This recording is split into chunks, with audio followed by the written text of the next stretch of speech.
নমস্কাৰ বন্ধু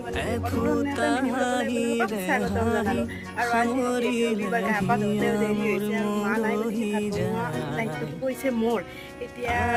কি বনাম সৰু মাছ কেইটামান বনাম বাৰু